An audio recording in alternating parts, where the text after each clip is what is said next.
Happening now a lot is drug driving. And that's where people have had something, we'll say, on a Saturday night, and they're stopped at one of these mandatory checkpoints 3 days later, even a week later. They have to give a sample of the saliva. The saliva is then put into a machine which tests for up to 8 or 9 different drugs, cannabis, benzodiazepines, amphetamines, methamphetamines, ketamine, all that sort of stuff, and cocaine.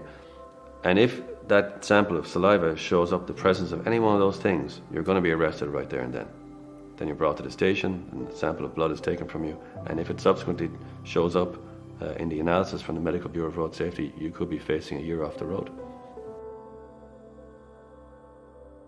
One of the major ways now that people are being stopped for drink or drug driving is what's known as a Mandatory Intoxilyser Checkpoint.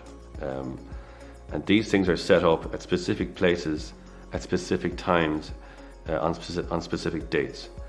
Guards are given permission in writing from an inspector, and the inspector will say that on this date, in this place, between the hours of 3 p.m. and 5 p.m. or whatever it is, I want a checkpoint set up. And so once they have that authorization from an inspector to set up a checkpoint, they're authorized to stop and get anybody to give a sample of their saliva, whether or not they think that person is intoxicated or otherwise.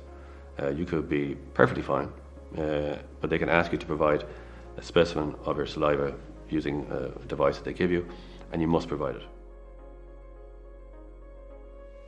People don't realize that cannabis will stay in your system for a long time. So you could be potentially prosecuted and convicted for something today that you did 2 weeks earlier. And it's not acting on your system in any bad way. You're not obviously intoxicated. You were at the time, but not 2 weeks later. But you could be put off the road for that thing. So you could smoke a joint on a Saturday night and the following Thursday? Yes. Yeah, the following Thursday, there's no way that the cannabis joint is still acting on your central nervous system and making you intoxicated in any way. You're fine at some point the next day or the day after that. You're perfectly, you have all the outward appearances of being sober.